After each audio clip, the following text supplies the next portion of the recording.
ये भी board exam में हमारे पूछा जाता है, तो इससे आप अच्छे तरीके से ध्यान दीजिएगा। ठीक है, बोल रहा है कि a point charge plus 10 microcoulomb is a distance 5 centimetre directly above the centre of a square of side 10 centimetre as shown in figure. What is the magnitude of the electric flux through the square. अब यहाँ पे ध्यान से समझिएगा क्या बोल रहा है। जैसे ये बोल रहा है कि ये कोई स्क्वायर प्लेट है, ठीक है। इस स्क्वायर प्लेट से, प्लेट के सेंटर से 5 सेंटीमीटर की डिस्टेंस पर, 5 सेंटीमीटर की डिस्टेंस पर एक कोई चार्ज रखा गया है, ठीक है। 5 सेंटीमीटर की डिस्टेंस पर एक कोई चार्ज रखा गया है प्लस 10 माइक्रोकुलाम का, ठीक है। अब हमसे ये भी पूछ रहा है, बोल रहा है कि जो साइड है, ये साइड की लेंथ है 10 सेंटीमीटर, ये भी है 10 सेंटीमीटर। देखिए हमने गॉस थ्योरम में पढ़ा था कि अगर किसी भी सरफेस से हमें फ्लक्स निकालना हो तो सबसे पहले इस चार्ज को हमें गॉसियन सरफेस के अंदर ले जाना होता है, ठीक है।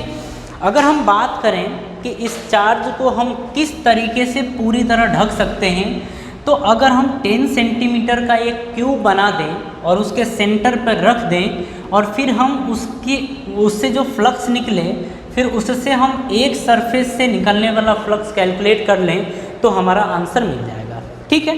तो अब समझिएगा जैसे कि ये क्यूब है, ठीक है, ये क्यूब दे रखा है, ये इस तरीके से ये दे रखा है, ठीक है। अब ये समझिए कि जो ये 10 सेंटीमीटर, ये 10 सेंटीमीटर का जो स्क्वायर एक था, इसके सेंटर से 5 सेंटीमीटर की डिस्टेंस पर, 5 सेंटीमीटर की डिस्टेंस पर एक चार्ज रखा गया था क्यूब, ठीक है। तो हमसे बोल रहा है कि इस फेस से, इस स्क्वायर से पास होने वाला फ्लक्स बताइए। तो देखिए अगर हम बात करें कि पूरे क्यूब से पास होने वाला फ्लक्स यानी कि फाई नेट की बात करें तो ये होता था Q in upon epsilon not, ये होता था, ठीक है। तो ये जो फ्लक्स पास होता था ये 6 फेज से पास होता था। कितने फेज से? 6 फेज से पास होता था। तो अगर हम बोल दें कि एक फेज से पास होने वाला फ्लक्स बताइए तो हम बोलेंगे कि फाई नेट अपॉन 6, या हम ऐसे बोल सकते हैं कि जो 6 फेज से पास फ्लक्स हो रहा है वही फाई नेट है। तो हम ये भी तो बोल सकते हैं कि एक फेज से पास होने वाला फ्लक्स फाई नेट अपॉन 6 के बराबर होगा, ठीक है। तो सबसे पहले तो हम कैलकुलेट करेंगे फाई नेट। तो phi net is equals to आएगा Q इन, और चार्ज कितना अंदर है, इस गॉसियन सरफेस के अंदर चार्ज है 10 माइक्रोकुलाम, तो 10 इंटू 10 की पावर -6 ये आ जाएगा Q in upon epsilon not की बात करें तो 8.85 इंटू 10 की पावर -12 ये होता है, ठीक है।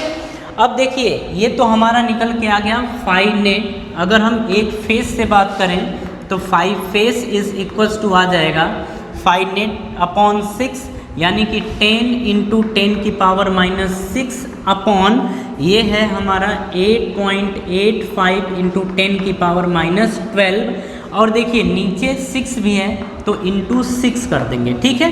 तो यहाँ से 5 फेज की वैल्यू आपकी आ जाएगी 1.88 इंटू 10 की पावर 5 न्यूटन मीटर का स्क्वायर पर कुलाम, या फिर हम इसे बोल सकते हैं वोल्ट मीटर, ठीक है।